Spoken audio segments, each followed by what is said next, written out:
Thank you so much for gathering for our annual State of the University address. So much has been accomplished in the last 2 years, and this is a good time for us to pause, to reflect on what we've achieved, and to take a look at where we're headed into the future. I'd like to acknowledge one of our trustees who is in the room. Aaron Black was just nominated as the chair of the Board of Trustees. Aaron is here. Thank you.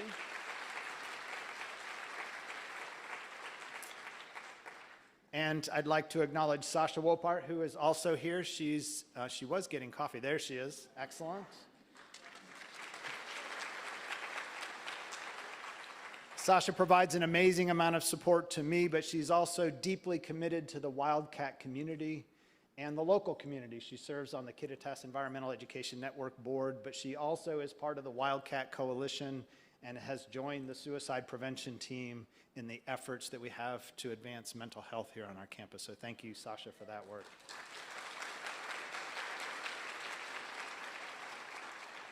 I also want to make sure that I give a shout out to our ASCWU team who is here, and I see that several of them are here.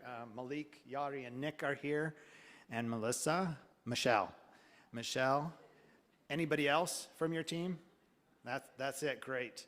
Thank you for the work you do. We are all here for students. This is why we're here, and it is so awesome to have such a fantastic leadership team in ASCWU who will work with us to make sure that we are always focused on student engagement and success. So thank you for your leadership and your work.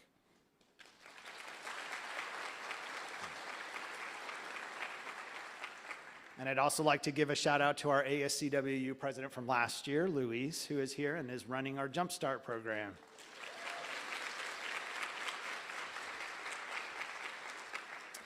Before we begin, I'd like to acknowledge the land that we reside on is the historic home of the Yakima people. The federally recognized Confederated Tribes and Bands of the Yakima Nation remain committed stewards of the land, cherishing it and protecting it as instructed by the elders through the generations. We are honored and grateful to be here today on their traditional lands. We give thanks to the legacy of the original people, their lives, and their descendants. I read this statement as a reminder that the land is not owned. It is rather a gift that is inherited. In taking responsibility for that gift, we must think of the 7 generations, of how we will pass this gift forward and create a legacy worthy of our inheritance. I also want to honor the survivors of the boarding schools and note that tomorrow, September 30th, is National Day for Truth and Reconciliation.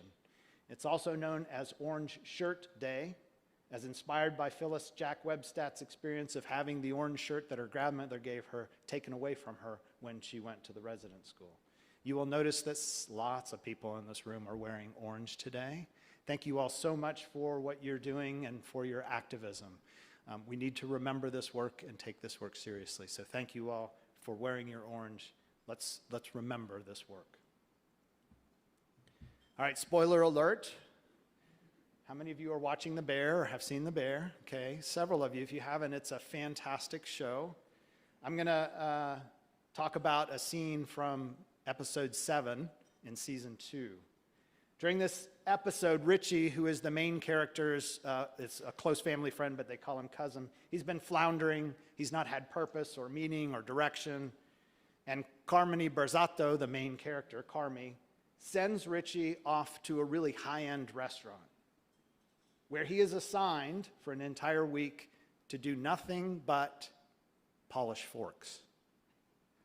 And in the beginning of the scene, when he's polishing these forks, he just tossed them in the pile. He's like, what a waste of time. What in the world am I doing? But as the week goes on, and as he gets to experience the service that is provided to the customers, where every small detail matters, where every customer is treated as someone special and unique, he takes a turn during that episode. He comes to understand that even polishing forks has meaning and purpose, that every small detail is part of some bigger experience that provides richness to the lives of the customers. he comes to understand that he plays an important part in a larger ecosystem of deep care. The same is true for each and every one of you. It doesn't matter what your role is, what tasks you complete during the week. The point is that what all of you do together adds up to something profound: the transformation of the lives of our students, their families, and their communities. As a result of your work, great things happen here at Central Washington University, and I want to start with sharing two stories. Last year, Central Washington University won the undergraduate award for the Intentional Endowments Network Challenge. The challenge is a semester-long program that includes education, mentorship, and hands-on investment strategy development for undergraduate and graduate students. The shareholder engagement strategy that the students have to produce during this competition is focused on addressing inequality and the climate crisis, systemic risks that threaten a healthy society and in turn a healthy portfolio return. Other schools who competed in this: Northeastern, UCLA, Berkeley, Columbia, Lehigh, the University of Chicago, and our undergraduate students won.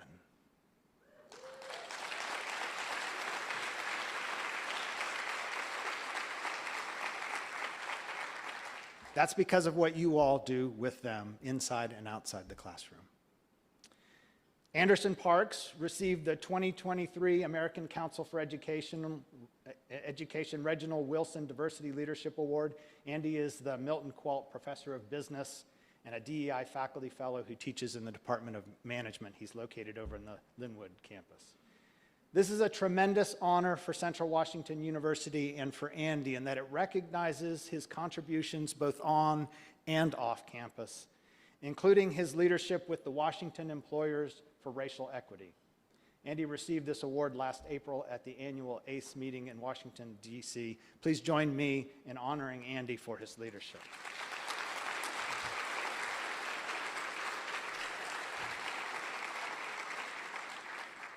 When I did this presentation at the executive leadership team, they were like, "Jim, what are your 3 takeaways? What are your 3 takeaways?" And I thought I'd put them in a slide.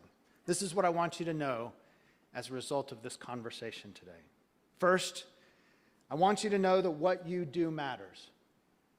Like Richie polishing forks, every single person here makes a difference in the work that we do together.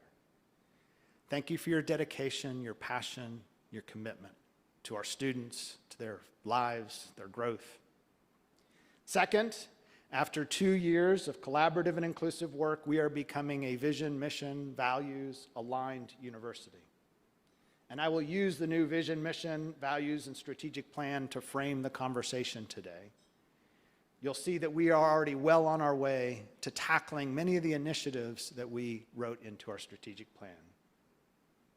Third, I will let you know what you already know. We've overcome some headwinds. We have more headwinds to face, and I will share that with you quite candidly. But we have a bright future ahead of us because of the team that we are building, the community we are building, and our passion, our dedication, and our commitment. Simon Sinek reminds us that we should always start with understanding our purpose. Why are we here? If we can remind ourselves daily of our purpose in all that we do, we will find that our work will be meaningful and worthwhile. I believe we've answered that question in our vision, our mission, and our unifying value. Our vision statement boldly proclaims that we will be a model learning community of equity and belonging. And I want to pull out 2 critical phrases in this statement. To be a model learning community means that we will need to question the status quo, to be curious and inquisitive, to focus not on showing up based on how much we know and how much we've done in the past, but rather being open to what we can learn from each other and from others outside of Central. And we will do that work with a focus on equity and belonging, which I believe we have defined very carefully in our values and our strategic plan. We do need to remember that this vision statement is aspirational. It is not who we are today. It is who we hope to become.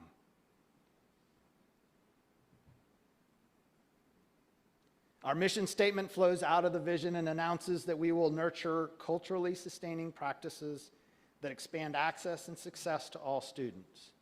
These are powerful concepts. It will not be sufficient to be culturally responsive, to respond to and acknowledge other cultures. What we agreed to in this mission statement is that we will lift up, we will elevate, we will sustain the diverse languages, literacies, histories, cultures that our faculty, staff, and students bring to this campus community. And we will focus our efforts on expanding access to a high-quality university education to more students, to students who have been historically excluded, and we will ensure their success. And finally, when we think about why we are here, we can refer to our unifying value of student success. We are here to create pathways for students of all backgrounds to reach their academic and professional goals. These statements of our purpose, of why we're here, feel very natural, I think. That doesn't mean that we're fully living into them or that they're easy. I could draw on a lot of stories to talk about the way in which some of those aspects are being lived in our current experience. So I want to talk about two real quick. The National Science Foundation's Graduate Research Fellowship Program is a highly exclusive opportunity for students to pursue a graduate degree in the sciences, providing 3 years of financial support to attend graduate school, including a $37,000 annual stipend for living expenses. Central Washington University senior and McNair Scholar, senior last year, and McNair Scholar Nicholas Puentes became one of only 4 Wildcats to ever receive this award.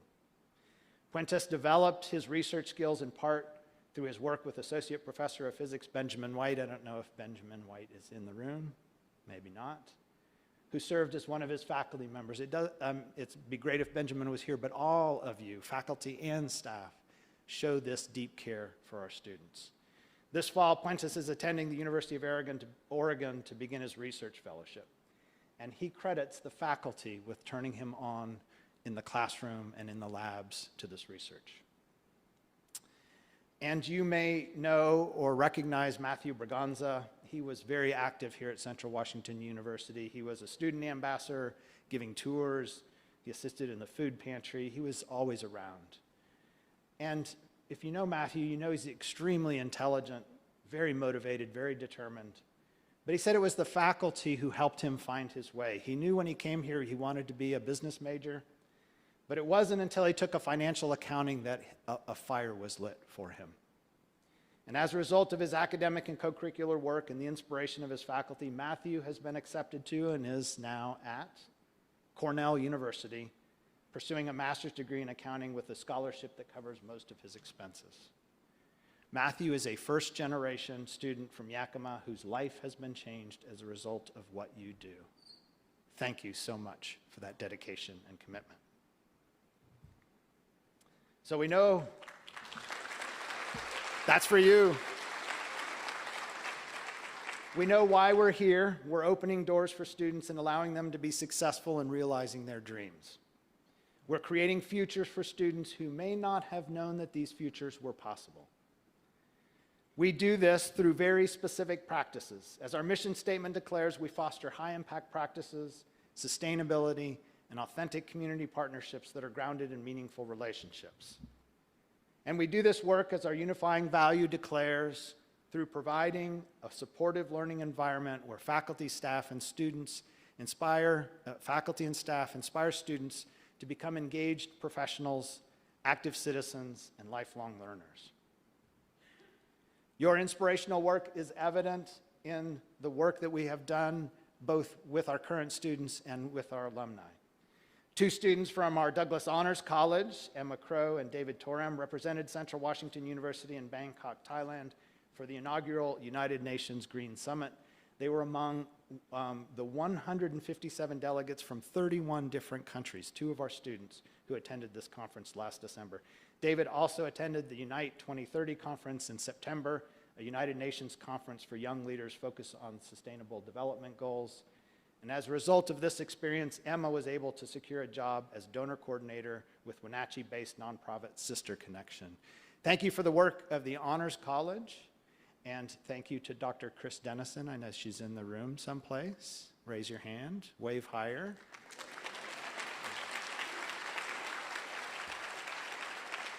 And thank you to Dr. Ann Cubier, who has provided leadership for the Honors College over the last several years.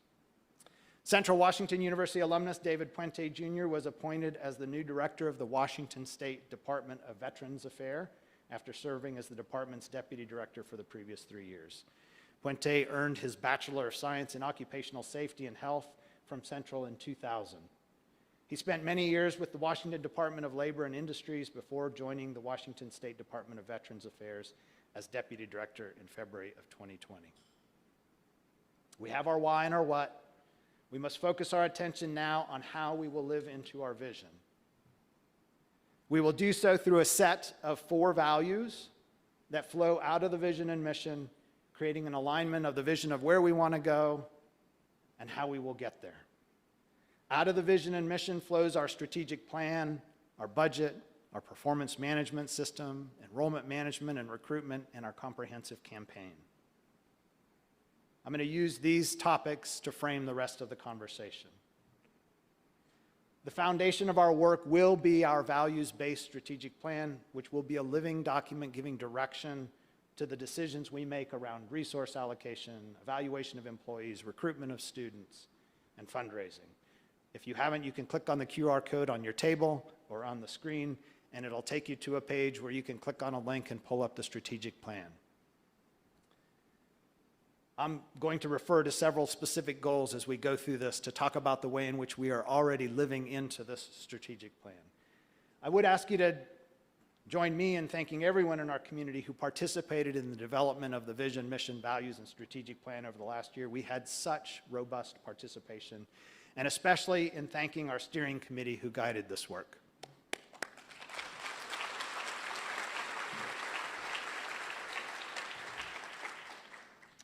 But a word of caution before I get started.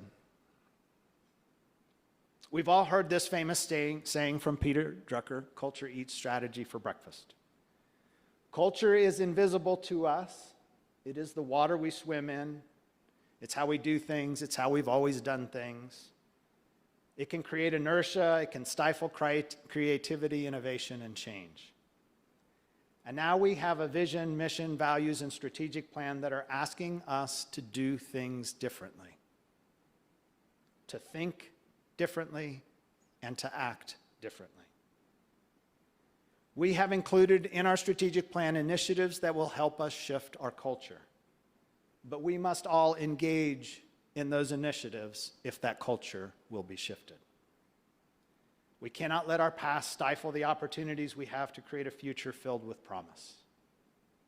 We must recognize that our work is countercultural, and so it will be hard. But it is too important to be slowed or ignored. There is too much at stake. We've developed a budget model that I think will allow us to live into our vision, mission, and values. It includes 4 basic principles, which we begin with covering our instructional and non-instructional expenses. And then we need to right-size our goods and services. There's a great deal of work to be done around these things. I think that I have talked in several forums with you all about the way in which we're funded by the state of Washington. Rather than being fully funded for the cost of living raises that we give to employees, they only fund a portion of it. And we're supposed to raise the rest of it through tuition, which actually doesn't cover the rest of it. So we actually have a shrinking pot of money every year to pay employees. If you have less money every year to pay employees, what does that mean? You have fewer employees. We also don't get inflationary increases for our goods and services budget. And those things cost more every year. This next year, we will be working as a team in the Council of Presidents and the presidents of the 6 universities to actually make sure that we help the legislature understand the way in which that historic deficit is holding us back. And we will ask them to fill that historic deficit. So more to come on that. I would ask you to join me in thanking all the budget committees that have been part of the process of developing this model, all the shared governance groups, and especially Joel Clucking, Vice President for Finance and Administration. Joel, thanks.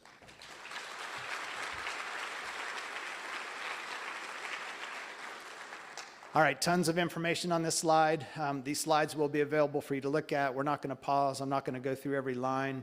But these are the actual end of the year expenditures and revenues, and you all should know what those are on an annual basis. One of the things I would ask you to look at is the operating net at the very bottom. You'll notice that sometimes it's a negative, sometimes it's a positive. When it's a positive, we put that in a surplus, that at years when we have a negative, we can pay for that, that deficit.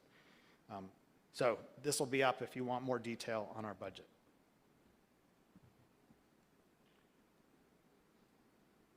This year, like many years, we will have a deficit. Our enrollment is down. It's not where we'd like it to be. Deficit will be a little over $2 million. Fortunately, most of that deficit this year will be covered by particular programs that we've been funded for by the state through policy initiatives that we didn't spend last year, and that money carries forward, and we will spend that money this year. So this deficit is covered by those funds. We could use reserves if we needed to. Fortunately, this year we won't need to. But the same is true in our system funds. These are our auxiliary budgets. We'll have about a $1.3 million deficit at this point because of lower than expected enrollment. This budget must come in at zero, however, because we must have enough funds in our revenue and expenses to cover our bond payments, which is at the bottom, that $12 million. So we will find ways also to balance this budget. We're required to do that. As part of our efforts to invest in our future, we're developing new funding streams for Central Washington University. We submitted a proposal to create the Central Washington Regional Tech and Innovation Hub under the U.S. CHIPS and Science Act. We work closely with 24 regional, state, and national organizations to support the proposed 6-county tech hub. Our proposal focuses specifically on, first, robotics, automation, and advanced manufacturing, and second, natural and anthropogenic disaster mitigation and response. We were hoping to maybe have heard something about our initial application, which would generate about $1 million from the federal government as a first step towards a much larger grant application that we would make. But I think that there's some funky things happening in Washington, D.C. right now, so we probably won't hear anytime soon. There's a lot of work that's been happening in our College of Business around many of these issues, as well as in the College of Education and Professional Studies. One of the things that happened yesterday that was fantastic was that we've been working closely with, as our strategic plan asks us to, business, industries, and nonprofits in the city and county. That's one of the initiatives of the strategic plan. And yesterday, the Kittitas County Economic Development Strategic Plan gathered. There was a group of folks gathered to kick off that strategic plan and start talking about the way in which we would live into that strategic plan. It included members of Upper and Lower County. Clay Elum was there, Roslyn was there, Kittitas was there, Ellensburg was there, the Chamber of Commerce was there, all the downtown associations were there. And what we heard over and over again from all of these folks was that they desire, they hunger, they want a closer connection to Central Washington University. And they talked especially about two opportunities that are in front of us. The first one is seeking a cultural arts designation here in Ellensburg. And as part of that, we've been working very closely with art and music and theater. Dania Cochran, who is in the president's office, has been helping bridge that partnership to make certain that we are players in that effort. But second, we heard yesterday a strong desire for more relationship with the city and county on business development and support. They are hungry for this work, and they know that if we're going to thrive into the future as a city and a county, they will need to rely on the university and the resources we have. They especially are looking for support with entrepreneurship, business services, and business development. They would love to have our students engaged in projects and programs with them as they think about those businesses and the development. And one of the wonderful things in my experience about that kind of work is that it can be a revenue generator for the institution. So a huge thanks to our College of Business. I know our new dean, Faiza Koja, is here. Faiza, you might wave.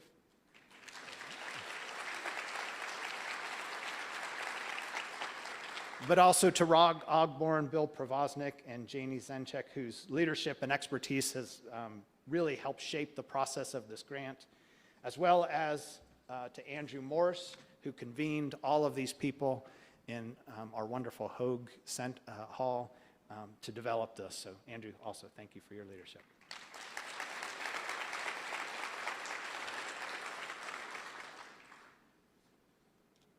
We've also applied for 2 grants from the Gates Foundation. The first grant, the Limitless Grant, will create a partnership between Central Washington University and Yakima Valley Tech, the skills center down in Yakima. And the focus is on layering many of our professional programs on top of their high school programs. We have many bachelor's degrees that layer on top of many of their programs. As I was talking with Trevor Green, the superintendent down there, what he says is that the students who go to YV Tech really see that as a pathway to a job, and that's it. They don't think about higher education. What we will do through the Limitless Grant is really talk about the way in which there's a pathway through this to an apprenticeship and perhaps a job, but then we have the bachelor's programs to layer on top of that so that at some point you can advance your skills, knowledge, and abilities and go to the next level. We found out earlier this week that we received that grant. Thank you to Dr. Yoshiko Takahashi, who's the Dean of Undergraduate Studies, for her work on that grant. Thank you, Yoshiko.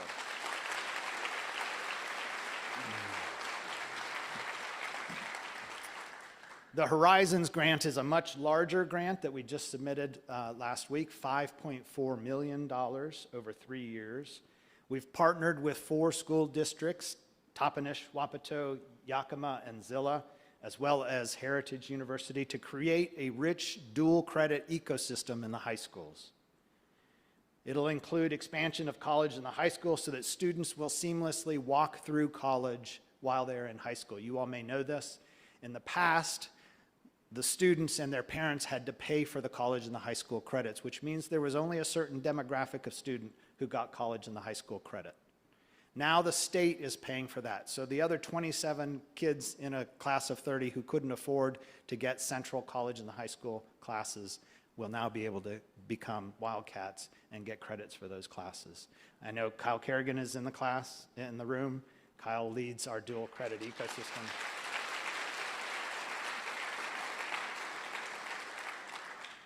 I think this could be a game changer for us.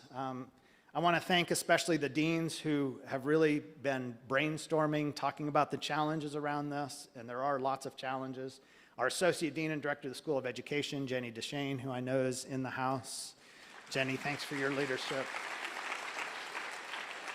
We also had lots of support from other folks, Kirk Kirstein, Vice President for Academic Affairs, Manuel Rodriguez, and Andres Moreno in admissions. They supported this and were looking at community partners.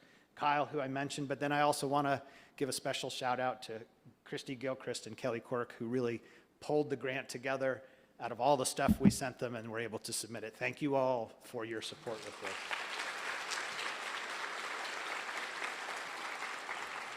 I know one of the questions that faculty have is, why should I do college in the high school? Can we demonstrate that students actually come here as a result of taking our class? And what I would ask you to remember is that in the past, it was students who had to pay for those classes. That's not our demographic. Those are students who go on very often to Washington or Washington State. This is now our demographic, and we're working very closely with several of those schools that I mentioned who will be perfect future Wildcats. We just need to help them see themselves as college students here at Central, and this effort will do this. I'll tell you a quick story. Last week or the week before, when the doors of Barge were open because we didn't have any air conditioning, I was coming back from a meeting, and I noticed 6 young Hispanic men peering in the door. And I walked up and I said, "Are you all new freshmen here at Central? You want to take a tour of Barge?" And they were looking in kind of awkwardly, and they said, "No, we're not freshmen. We're actually taking Central College and the high school classes over at Highline, and we didn't know anything about Central, so we thought we'd come over and check it out." They spent the day checking it out. I took them up in the cupola. They got pictures of Ellensburg. They went to my office and they got a picture. What a game changer this could be for us to help those students who didn't necessarily have access to these classes now have access to these classes. All right, let's talk a little bit about the projects we're working on now, and then also the funding requests that we've made to the state in this supplemental year. So we are completing our Health Education in Nicholson Pavilion project. I've been saying that for like 2 months. Delano, when will we have access to this building?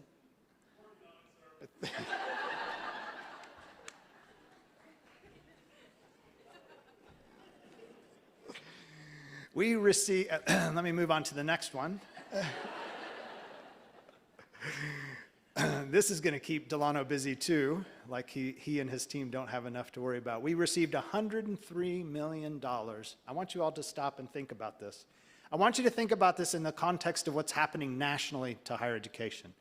If you look at what's happening in Wisconsin or New England or West Virginia, they're cutting a bunch of programs. What programs are they cutting?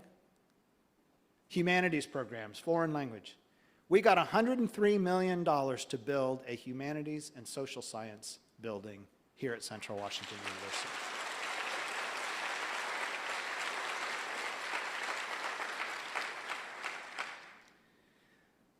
It will be heated and cooled with geothermal. The geothermal well will have the opportunity to heat and cool 3 other buildings. Wow, that's a change.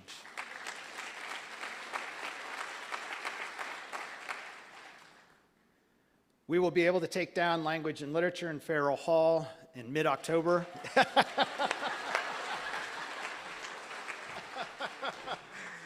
In mid-October, you'll start to see fencing go up. Delano, you got everybody on a roll, buddy. You'll see fencing going up. They will start doing abatement within language and literature, and then they will take it down in about 2 months. For all of you who are in language and literature, Delano promised me he would save you a brick if you want one in your new office. I do want to acknowledge the disruption this causes. I appreciate the fact that faculty have had to be flushed out of language and literature, and they're living in other spaces that you all have. One of the things that I have found in my career as we do these kinds of things, and all of a sudden you have the history department living in the psychology building, is that you all get to know each other across disciplines, and you're like, oh my gosh, I didn't know you were working on that stuff. That's so cool. So it is a disruption. I apologize for that disruption. It's going to be a couple of years. But when we get to the other end of this, like if we ever get to the other end of the Nicholson Pavilion, we will be in a really good place. We also received $6 million for the academic portion of the multicultural complex.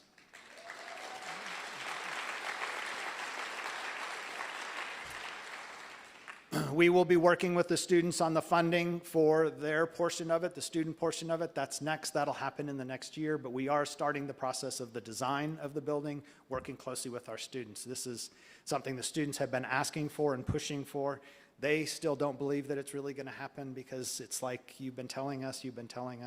We got to make this real. This has got to happen in the next year so that our students can see this come to life. We also received funding to complete a pre-design for our arts complex.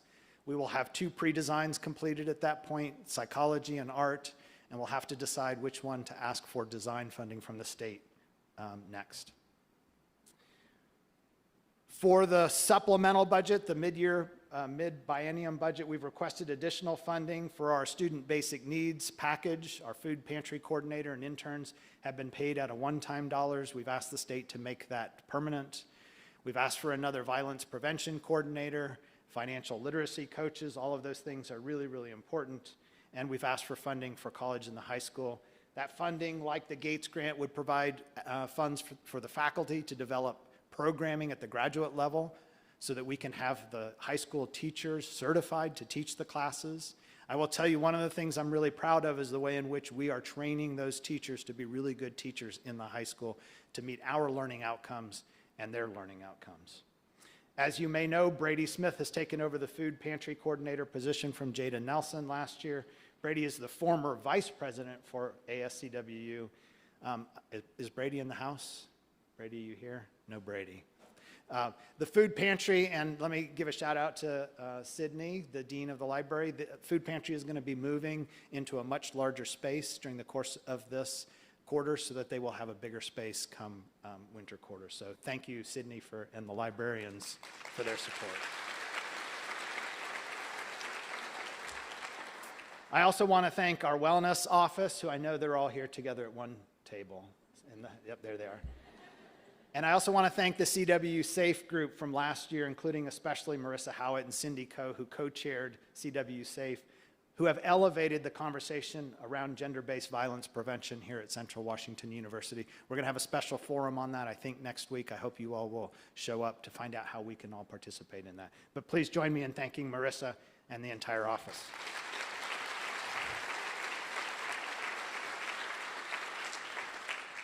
On the capital side, we've requested funding for a second geothermal well for the south part of campus that would heat and cool 4 buildings.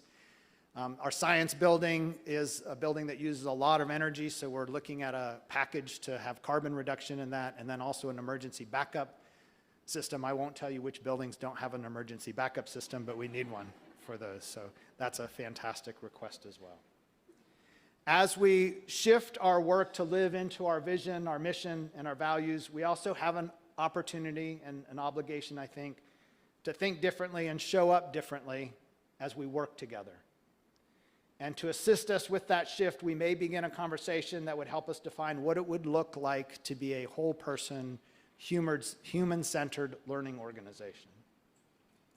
How do we create a culture here at Central that allows every individual to show up for the whole person who they are, able to share their various races, ethnicities, genders, sexualities, abilities, in an environment of safety and belonging? How do we take the fullness of our humanity and make it central to how we come together as a community? These aren't easy questions to answer. These are really big, packed words in several forums where we've been talking about them. We're like, what does that mean? How are we going to know what that means? How are we going to define that? We do have several focused initiatives, however, written into our strategic plan that we will launch immediately, and that will help us discern this pathway forward to this wonderful place. I do greatly appreciate the leadership of Stacy Slay-Lehman and our human resources team as they begin this process and have pushed us at ELT to think differently. Stacy, I know you're here. Thank you for that work.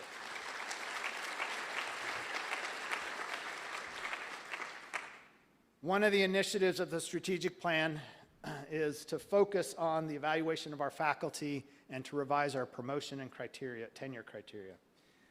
This surfaced when I did my DEI listening. It was something that was resounding, that we needed to address a lack of equity in our tenure and promotion criteria. And then I also we heard it as a strategic planning team over and over again as we did all of our forums as we were working on our strategic plan. So this came from the university community. We have asked a consultant, Dr. Chris DeWeld. Chris is here. Chris, would you wave? She will be joining us for the next month to help us imagine a better, more equitable approach to faculty evaluation. Dr. DeWeld is Professor of Women's and Gender Studies and Professor of Sociology at the College of Charleston.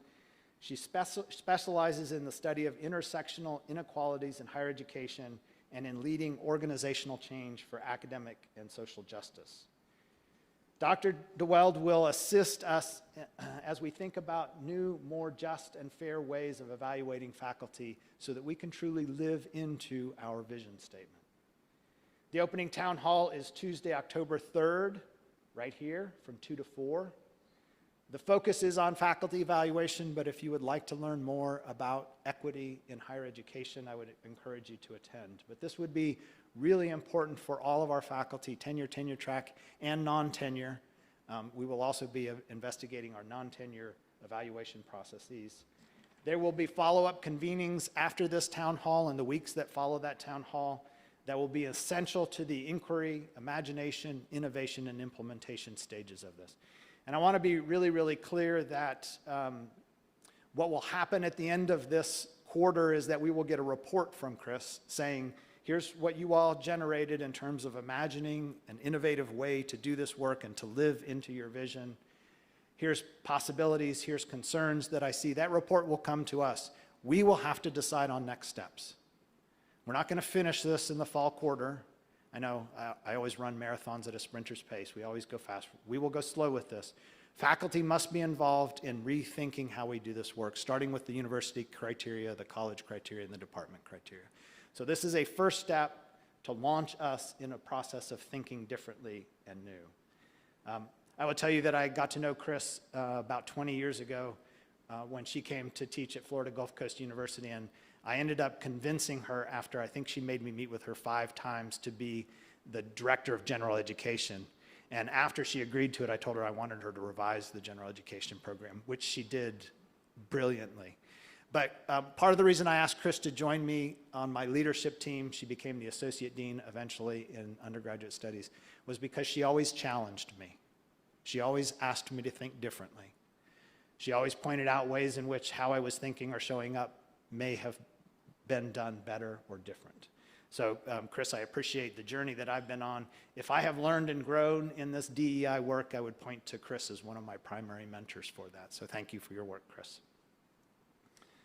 In order to truly engage those broader issues that we have, faculty evaluation is one. There's bigger issues that we need to engage here on our campus around DEI professional development. We've adopted an online training module, that's Tier 1, that will be expanded through extended sessions that will allow all of us to engage together and deepen our understanding of this important work. And in the coming weeks, you will hear more about this. Please join me in thanking Interim Vice President Lucinda Carnell and Dr. Sigrid Davison and the DEI Faculty Fellows for their work.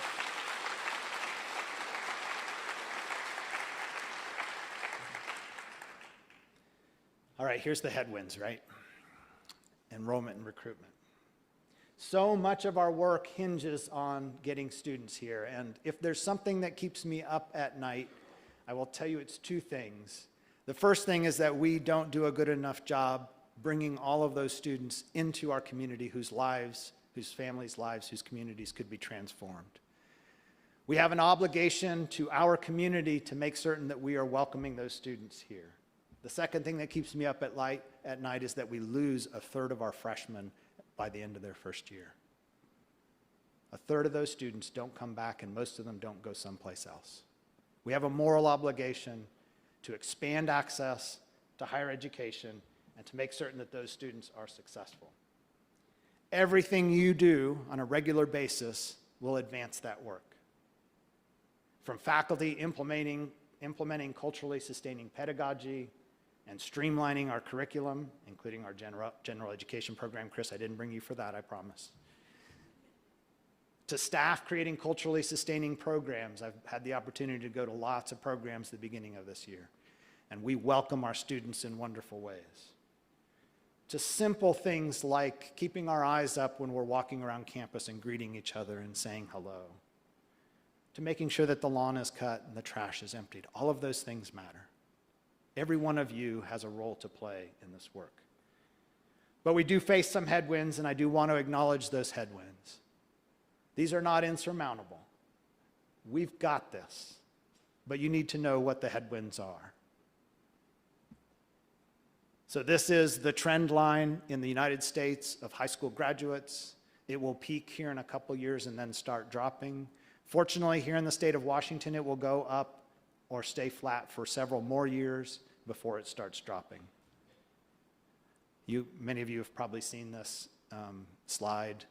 I know Joel created this slide. We're gonna have to give it a name. It's, what has happened in our enrollment is historic. It isn't like a little dip that we're gonna come out of now that the pandemic is gone. This will impact us for many years to come, and so we need to do the work now, even though it may take a year or two to bear fruit. We need to do that work now to make the changes we need to make to change this. Here's our total enrollment for the last several years. Here's some maybe good news, because this fits into our vision, mission, values, and strategic plan. We do have one population of students in the United States as a whole, and especially here in the state of Washington, that is growing rapidly, and that is our Latinx Hispanic population. We've now established an office, recruitment office down in the Yakima Valley. Andres Moreno is running that office. That'll be a really important way in which we need to connect with our backyard and demonstrate that we care about our backyard. I will also say, I'm probably getting off my script, we have a fantastic interim director for admissions, Peg. Are you in the room? Is Peg here? Peg Blake. Excellent. Thank you, Peg.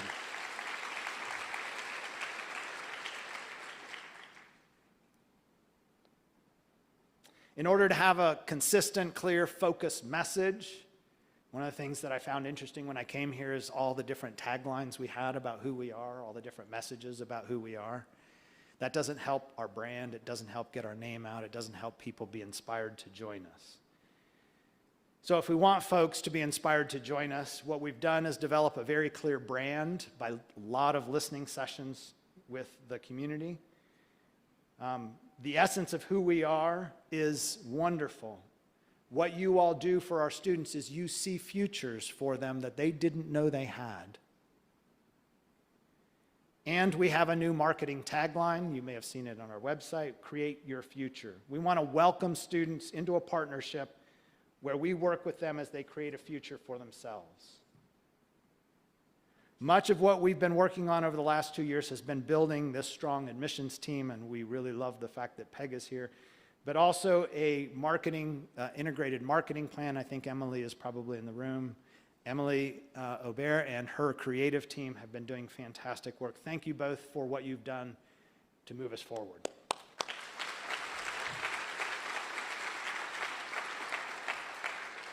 One final thank you. Even though there are still some kinks, we have a new website up, which is a much better website in terms of recruiting students, even though there are kinks. So thank you to Marty Romero and his team, the web team. I don't know, is Marty in the room? Don't see Marty, but thank you to Marty as well and that team.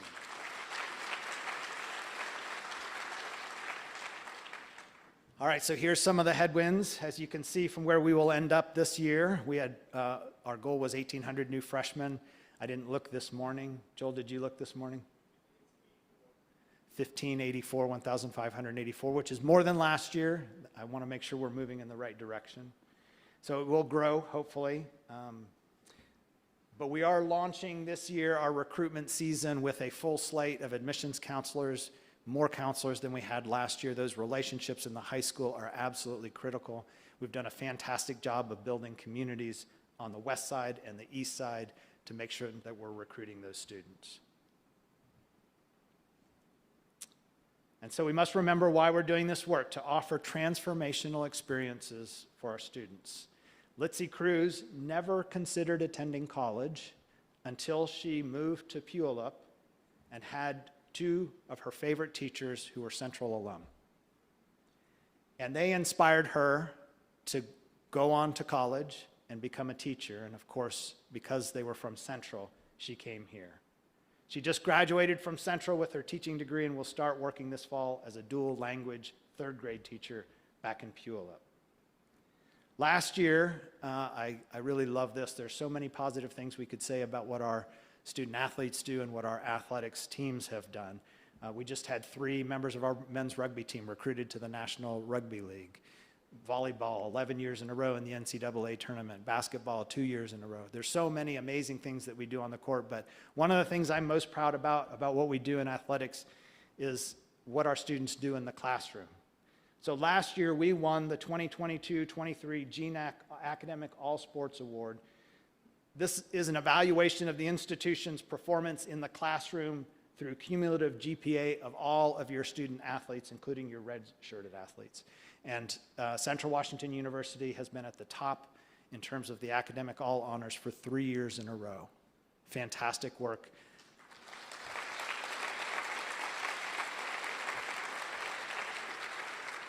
That's a testament to the work that you all have done as faculty, as staff, in supporting them. What our coaches emphasize is that they're students first, and they need to make certain that they are doing really good work in the classroom, first and foremost. In order to provide more opportunities for our students, like Litzy, and to make certain that all of our students have equitable access to the kinds of support structures, programs, and projects, the high-impact practices that they need to succeed, we have launched a comprehensive campaign. Our campaign flows out of the vision, mission, values, connected to our brand and our strategic plan. Our campaign theme is futures, and it includes 3 areas of focus. First, creating opportunities for students so that they have the foundation for paying for school and meeting basic needs. Second, providing critical experiences for their academic and professional success, including high-impact practices. And third, deepening our impact as we expand programs and initiatives. And we have had some success in the work we have done. In the last couple of years, we have raised a little bit more than we had in the past. You'll see that several years ago, we were raising about $4 million a year. That bumped up to an average of about $8 million a year. This last year was just over $9 million.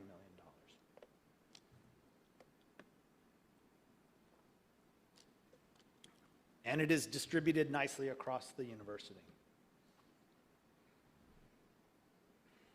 Our endowment also has grown. We've been working hard with our donor base to help them understand that one of the things we want to do is create endowments, not just spendable funds. Spendable funds are great. It's a one-hit wonder. You get to see the impact immediately. You make a difference in students' lives. But an endowment will ensure the long-term future thriving of this institution. This is an area that we still have work to do. A few weeks ago, we gathered with our deans and our department chairs to broaden the priorities of the campaign, the kinds of things we will go out and ask funding for. During this retreat, which was led by Advancement Resources, we surfaced new and exciting ideas for this campaign. This work will continue as chairs and faculty generate new and impactful ideas for our campaign. We're also working with other areas of the university, including student engagement and success and athletics. Thank you to Paul Elstone, Sean Lowney, and Emily Adams, who are in the room. I see Emily over there. Paul is here as well, for their work leading the advancement team.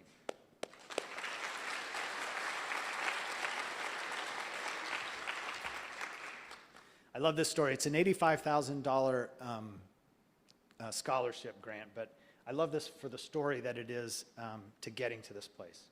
So this is an example of the way in which we're expanding some of our fundraising. We recently attended an event over in Sammamish of one of our alumni, King County Sheriff Detective Jeannie Walford. Jeannie successfully investigated a fatal hit-and-run crash that led to the identification of a phantom driver who caused the accident. And the family of the individual who died and the other survivors of the crash asked that the funding that was generated go to Jeannie, and Jeannie in turn gave it to our Law and Justice program so that we could continue doing this great work and sending people like Jeannie out into the state of Washington to serve justice. Yes.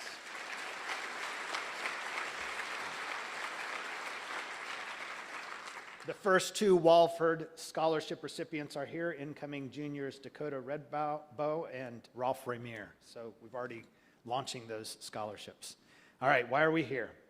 At the end of episode 7 of season 2, Richie is once again seen polishing forks.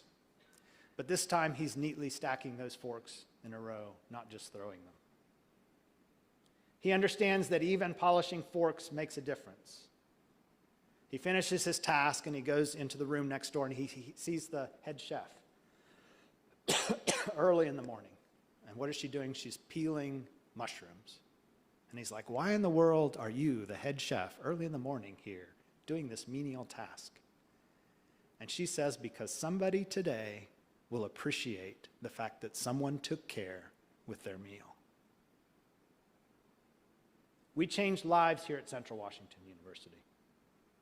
The work you do day in and day out provides our students the opportunity to learn and grow and realize their potential. And very often, as I talk to our students and our alum, it's a potential they didn't even know that they had. And then they go out in the world and they make the world a better place to live, to work, and to learn. Thank you all so much for the work that you do day in and day out, and thank you so much for coming today. Have an awesome Friday and a great weekend.